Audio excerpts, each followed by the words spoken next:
Hello world, PDR coming at you here with the same 1999 BMW we've had in probably a couple of previous videos.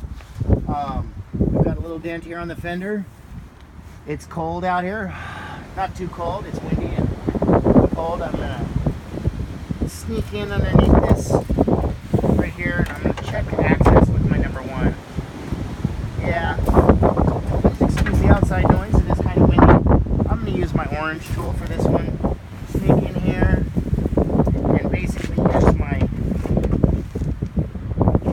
hand as leverage. Get up a little bit closer and dial right into the center of that little Sharpie. Make some pretty strong pushes here. I don't have the leverage that I want with this tool or that tool, so one moment, let me grab Bertha. I'm going to grab my 40-inch tri-bend, which I call Bertha. Let's sneak back in here, get a little bit better of an angle, and if you see, I can just basically draw a line right through the center of that, barely touching the back end of this. I'm not scraping around, I'm just touching.